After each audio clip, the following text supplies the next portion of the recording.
Okay, first of all, I want to thank you for organizing this event in such short notice. I didn't think I was going to be speaking. Maybe a little bit.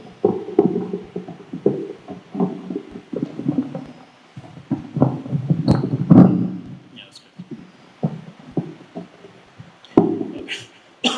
Excuse me. I didn't think I was going to be speaking at the university. This was a surprise visit. It was a short visit, but some people reached out to me, and I thought, okay, since I'm here and I was coming to Calicut, I would like to meet people, and so I decided to come. So thank you very much for inviting me and organizing this. And I also want to thank my cousin, Yasser, who's been my tour guide and my intelligence agent here. He fills me in all the information, all the details. So thank you very much. Okay, I've been asked to address the international law implications of the crisis. So I assume by the crisis, we mean what's happening in Gaza. And parallel to that, what's happening in Ukraine. The best way to look at this is to look at it as two sides of the same coin and the different treatment that each is receiving. And what it exposes is the hypocrisy of the Western world, right? It's laid bare for everyone to see. You see it, we see it, the people in the West see it. Vast majority of the people in the West see it, but the ruling elites who are controlled by the Zionists, okay? To make it very clear, it's not Jews, it's not anybody, it's Zionists who are controlling the message, who are controlling the politicians, who are controlling the institutions. Okay, this is the only area that we can't talk about freely in most of the world. And it's no different in the West. Thank God that over the last 15 months now, slowly because of resistance from people, there's a pushback happening.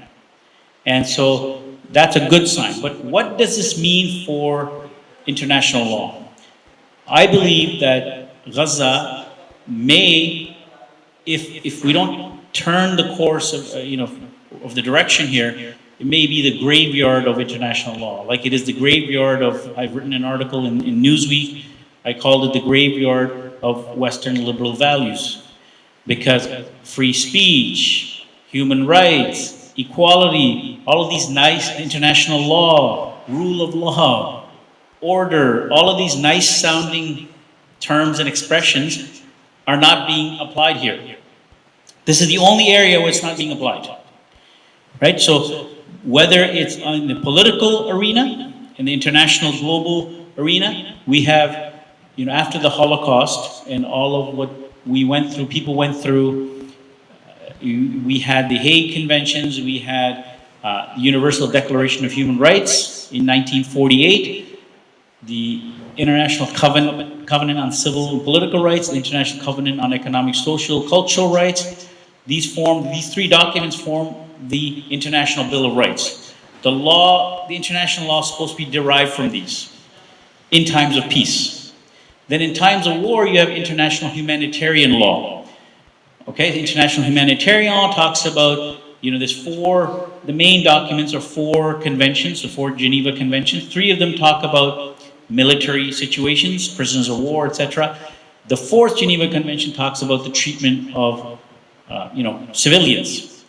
And there's never been in history, since the enactment of these conventions, that it's been blatantly violated in front of everyone's eyes. People say, how could we let the Holocaust happen?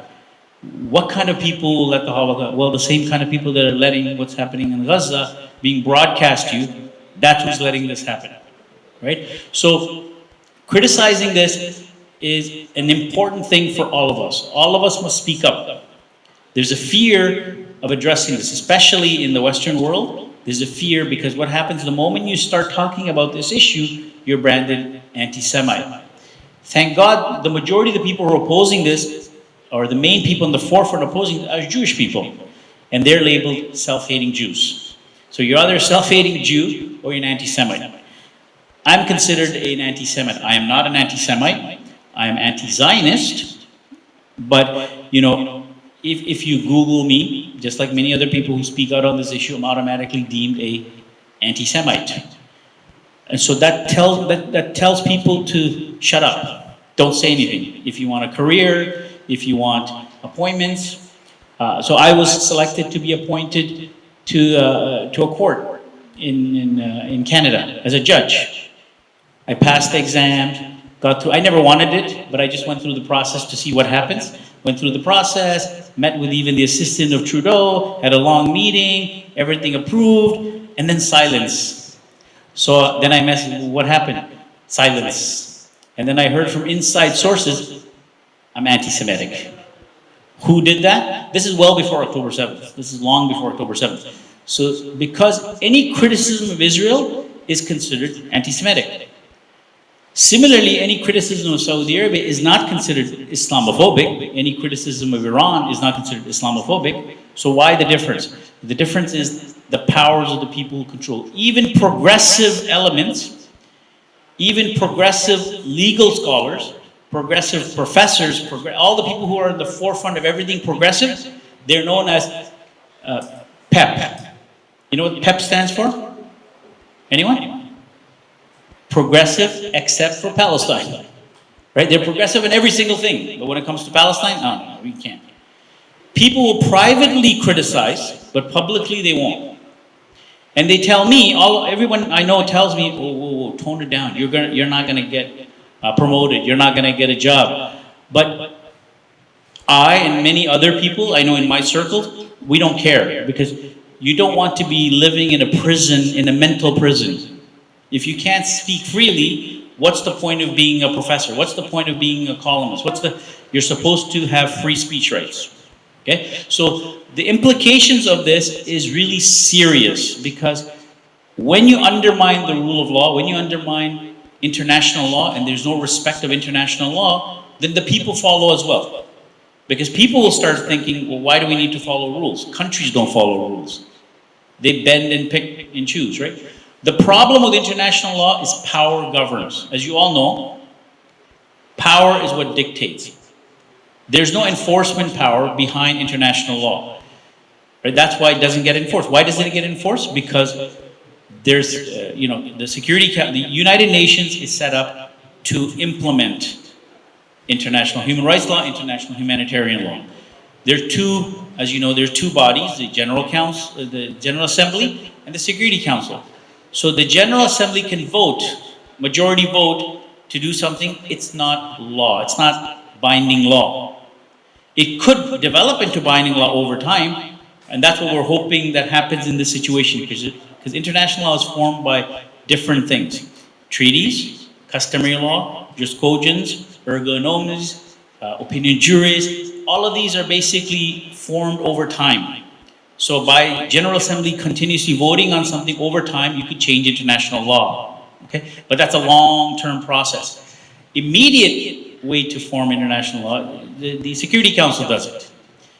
And the Security Council, there's 5 countries with a veto power. So the West teaches us about democracy, but then the institution that they've set up to run is not democratic. Because 5 countries, for some reason, the colonial powers, or other powers, have a veto. So this is completely anti-democratic, but yet the West will go around and teach the people about democracy. The countries that are talking about human rights, which country do you think is the #1 violator of the UN Charter? Anyone?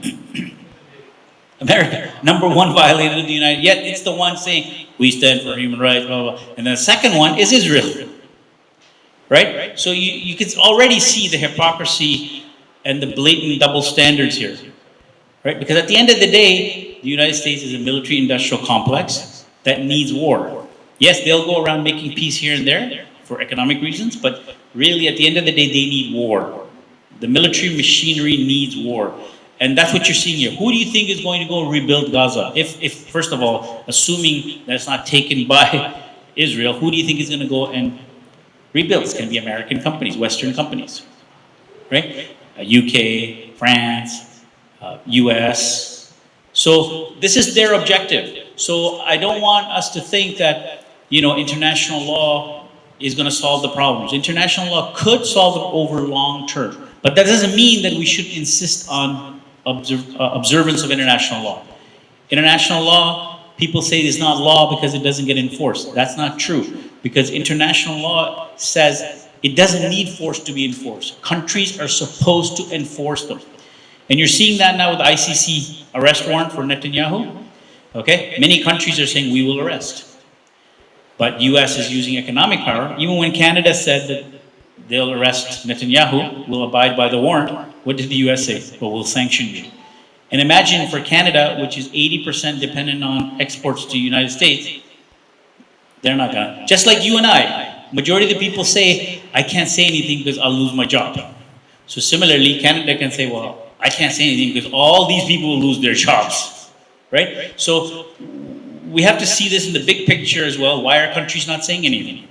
Well, because of the economic power and the military power that the US will wield over everyone, right? So what can we do about this? I think it has to be a long-term project of continuously harping on the hypocrisy, countries continuously passing resolutions, calling out what's happening, and what ICC is doing is great.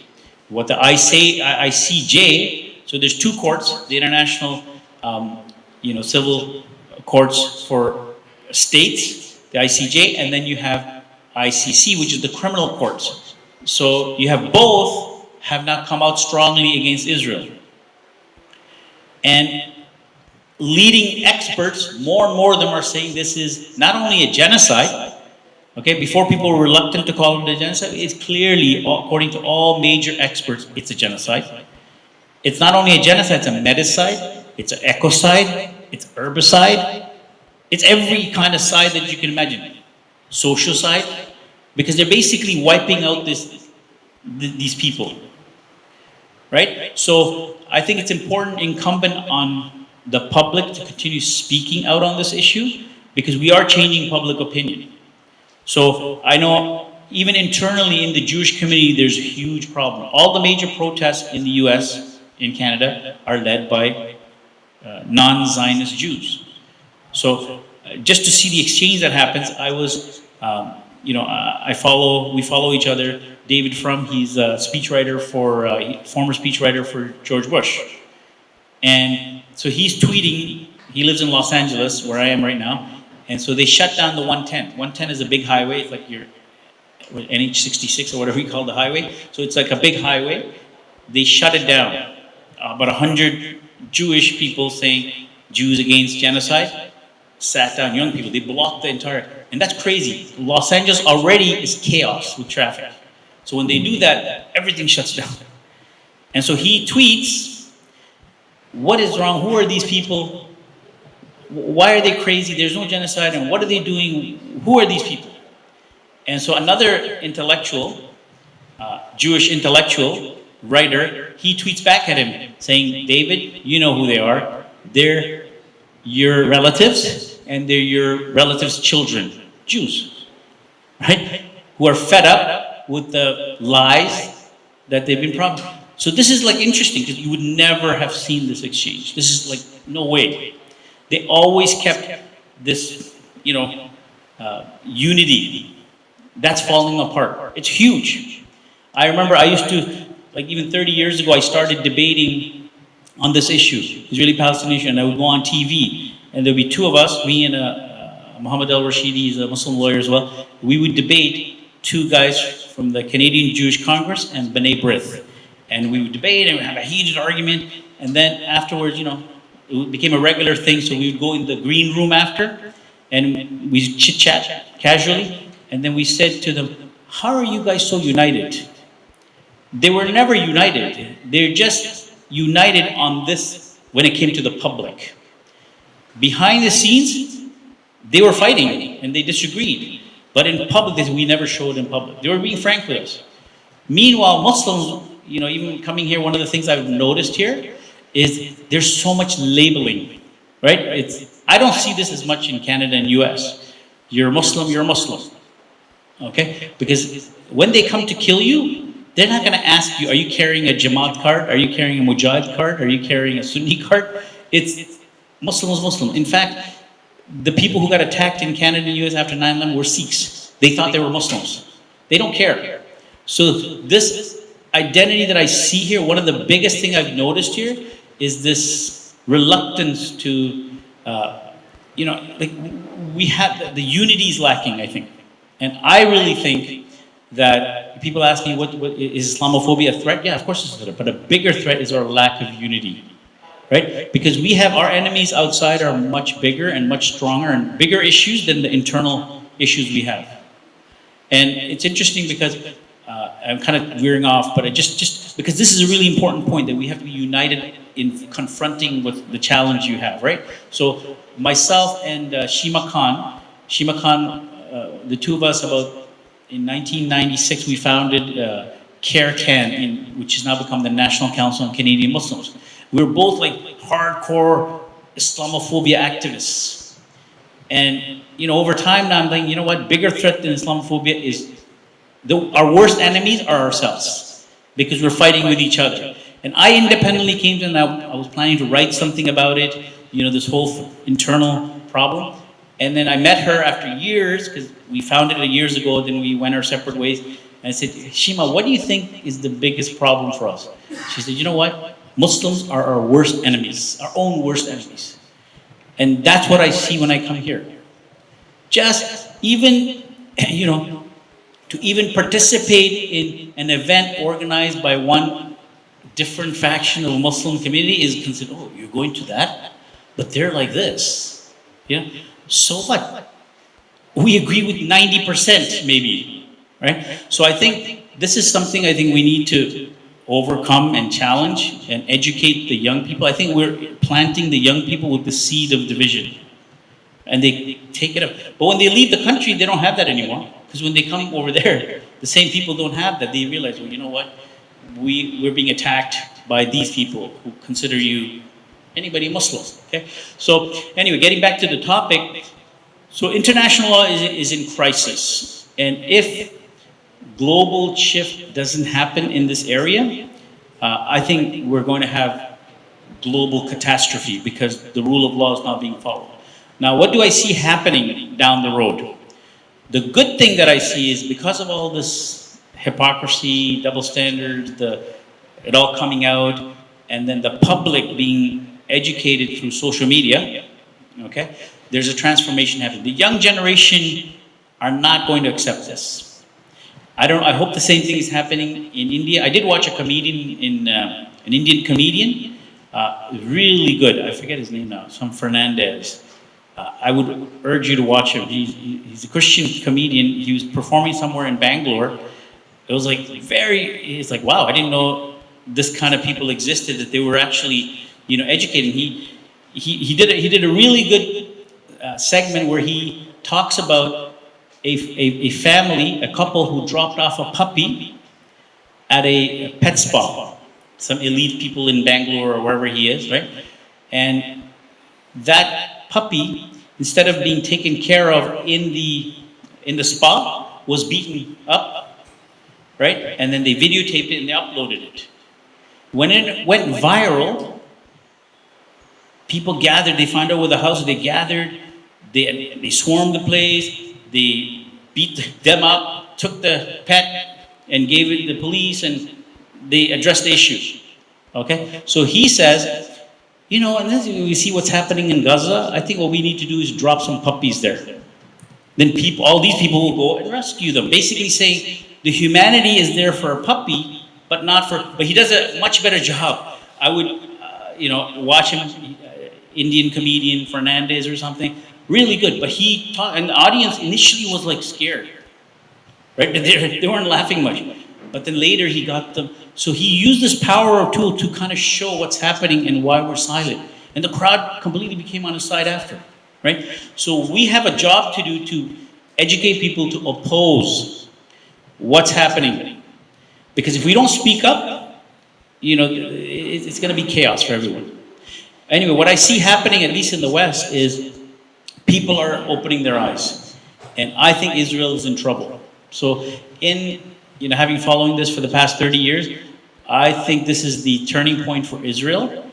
I think international law is going through this challenge, but international law will still be there.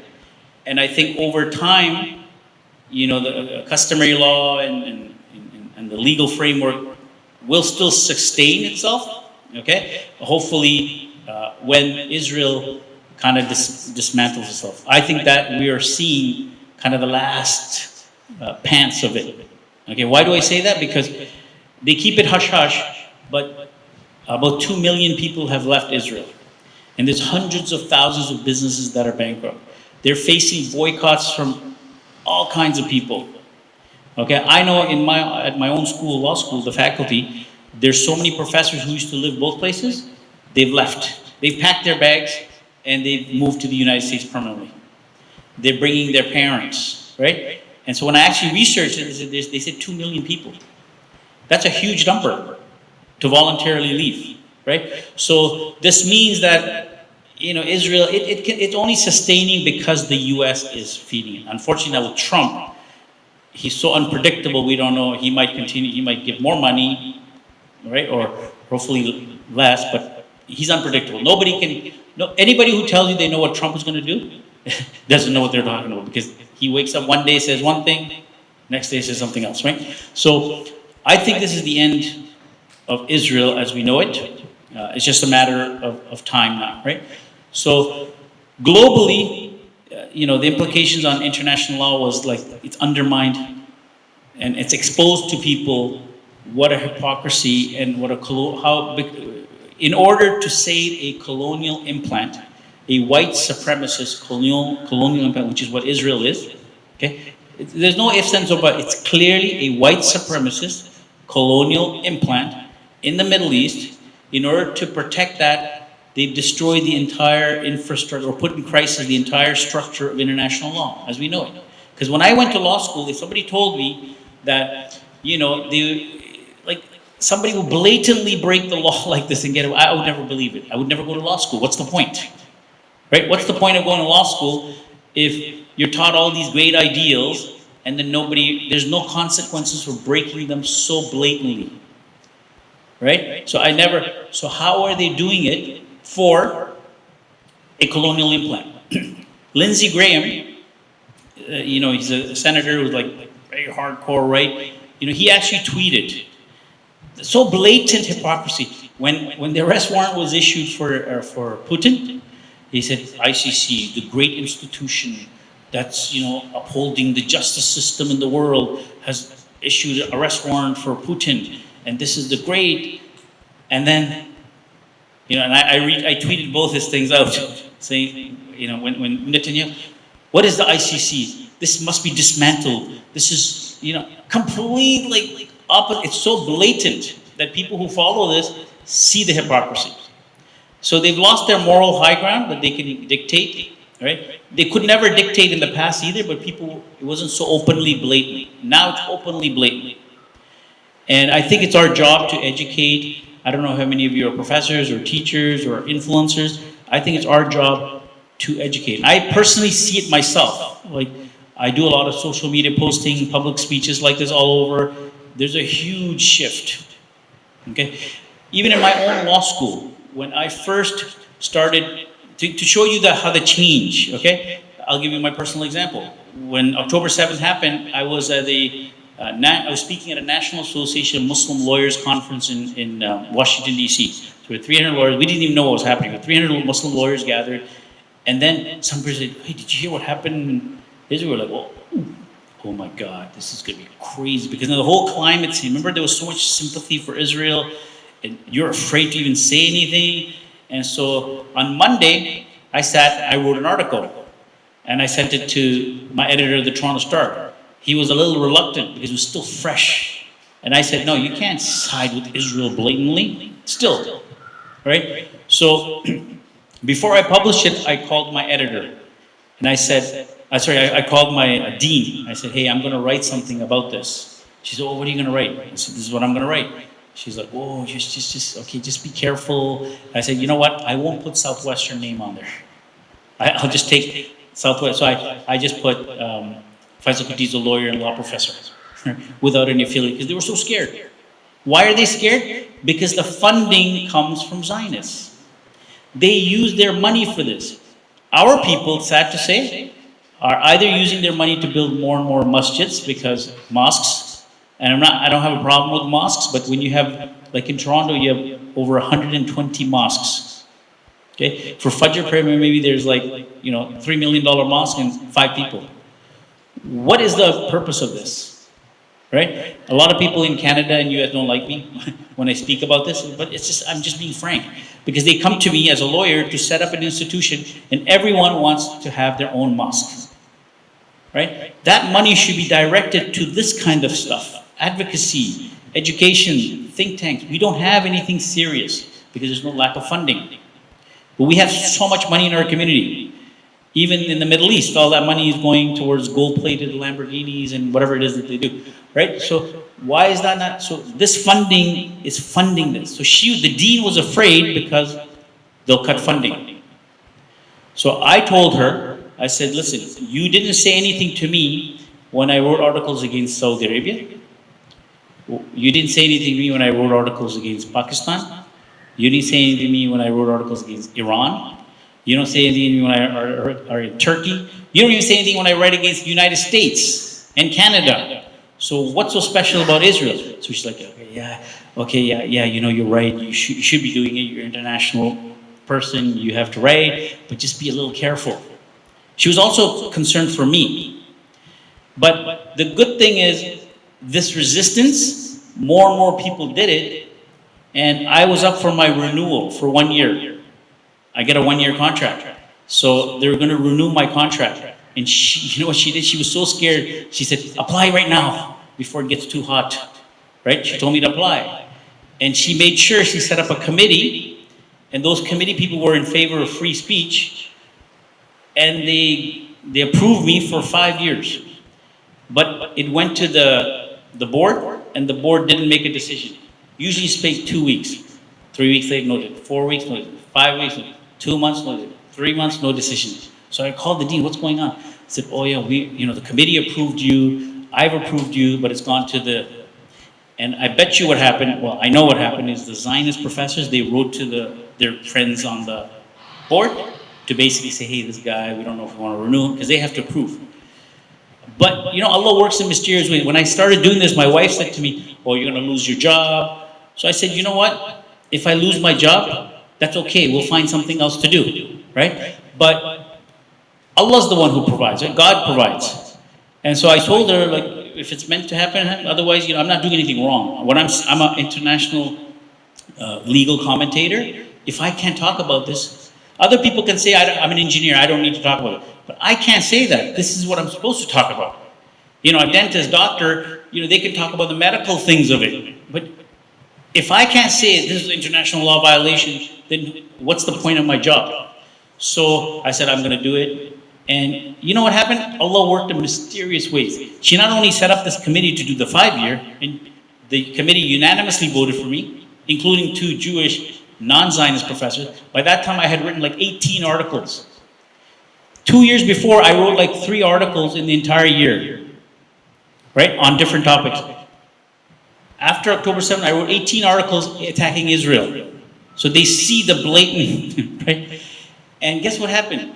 That year, I've been teaching for 15 years. And I'm just telling you this to show you, like, Allah works in mysterious ways. So I've been teaching for 15 years. The first time ever, I get voted the best professor. I wasn't the best professor. You know what the students did?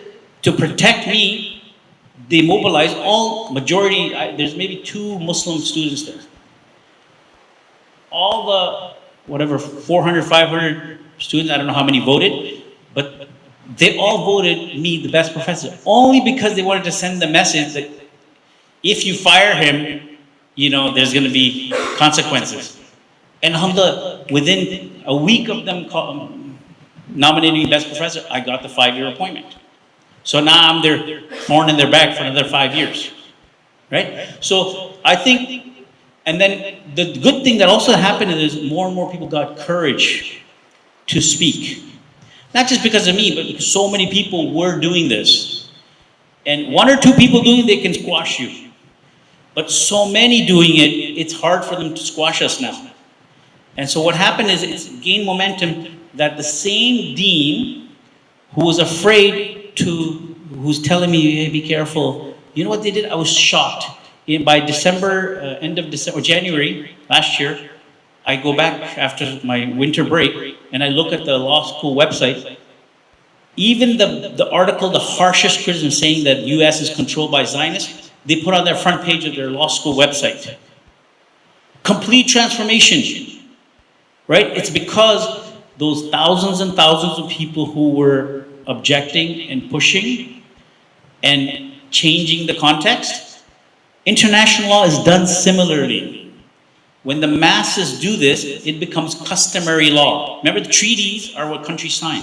But treaty is not just the only source of law. Customary laws. If states continue to do certain things over and over, that becomes a law. Just like in my situation, a whole bunch of people doing the same thing is now making it, well, okay, so many people are doing this. We can't attack that, right? So my message to everyone here is, whatever role you can do in this, I have a friend who's a doctor. He has been to all the, not just one, 3 or 4 doctor friends. One is a Jewish guy, 2 are Muslims, 1 is a Christian. They go to different places and do surgeries and things like that. And so one of mine, Yasser Khan, you can Google his name, Yasser Khan, he went and he's been to so many war zones. And he went there, he thought he was going there for 2 weeks, do something, and he'd come back. He was so shocked by what he saw. He said, I have never seen the level of attack anywhere in the world, in the worst settings. This is by far the worst. And him and the Jewish friend of mine basically said that this is targeted. So the way the shots are placed in children, this is snipers. He says that he's a ophthalmologist, right? So he does eye surgeries. He said the way they were shooting them, you know, it's snipers, and constantly, so many of them, right? So this is nothing but genocide, because they want to wipe out the young people who they consider future terrorists. Oh, and the other thing I pushed back against my dean is, you know what I was writing about? Respect international law. This is genocide, war crimes. Meanwhile, there was a Zionist professor, Ira, his name is Ira Shafarov, right? So he's at the same school as me. You know what he's posting? And so I showed it to her. I said, if he can post this, I'm not stopping. You know what he was posting? There is no such thing as an innocent person in Gaza. Even children are not innocent because they could grow up to become terrorists. If he can write that and he can be a professor, then I can write that you have to respect international law. You know what I mean? So you have to push, we have to push back. Everybody in their fields. So if you're a medical person, if you're IT, there's roles that you can play. This is a really critical time. You have to do your part. Some of it can be done behind this, a lot of it can be, most of it can be done behind the scenes if you're afraid of being targeted. Because they are targeting people. I just got an email last night from a CEO of or chief technology officer of a company, a white lady. She was posting and retweeting and resharing, and then she just messaged me saying, "Oh, I just got terminated from my post. You know, can you help me fight this?" White lady. Like there are people who are, like, they're getting targeted. So, you know, if you're not in a position to be targeted and lose your job, then don't do it publicly. But there's so much work to be done. Like IT, there's so much IT stuff that needs to be done. Flagging what they're doing, flagging what they're saying. If you have software skills to develop, develop skills to develop software to, this is what they're mining stuff. They're mining information and they're sharing information. We have talent in our community, but we're not using it, right? It's very depressing for me to see like people want to do stuff, but they're not thinking their talent could be used in a positive way. Like that doctor going there and doing that. Because when he came back, you know what happened?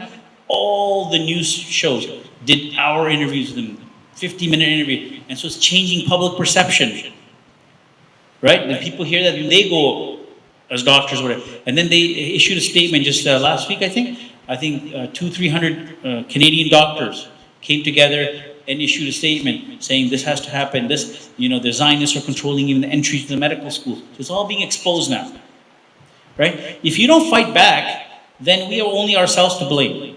We have all the energy to oppose what the other faction in our community is doing and to call out what they're doing, but we don't have the energy to oppose what our actual enemies are doing, right? So this is something that individually we can all do, and I encourage you to do it. Or if you have finances, I don't know what kind of organizations are doing work here, but this is really critical work, right? This is critical work. I know you have your own challenges here with the Hindutva movement and all that, and they're not isolated. Okay, people laughed at me in 1992 or 93. I wrote an article. You can Google it, saying Hindutva reaching out to Zionists. When I wrote the article in 1992, I think people laughed. You're exaggerating. No, I wasn't exaggerating. I actually did some research and found that there was links. They were linking up at that time, right? So this is not just an issue for Israel. The biggest Islamophobia industry is coming from Zionists, funding-wise, and then the second one is, the Hindutva movement, right? They're actually, I don't mean to get people into trouble, but I'm just stating facts. These are the facts. And you can go and research this and you'll see. They're now well connected. It started a long time ago, right? So we have to set up institutions, finance institutions that can target and challenge these things, push back, because nobody's going to help us. In Bosnia, I have so many friends who were in Bosnia. They said when we were, before the war, they were perfectly fine. But the haters came, did propaganda, created hate. Then the best friends and neighbors became the worst enemies, right? And I'm sure the similar thing happened during the partition. And same thing is going to happen here, because if we don't educate people to not only about ourselves but about other people, ignorance is the biggest. Ignorance creates fear, and so we're ignorant of our other communities here. They're ignorant of us. I don't know why we have to be so divisive, because the same people who go overseas, they're fine with each other. My best friend going to school and still to this day is a Hindu person. It's fine, right? And I'm sure it's here too with many people, but I think that education and that interaction needs to be encouraged, and maybe it's happening at a certain level, but I think on the lower level, it's not happening. And so if you want to avoid the same kind of problem that happens that happened in Bosnia, that's happening now in other parts of the world, I think we need to wake up. With that, I will end, and I'll open up for any questions, and you can redirect it to the international law. I don't know how much detail you want to get into that, but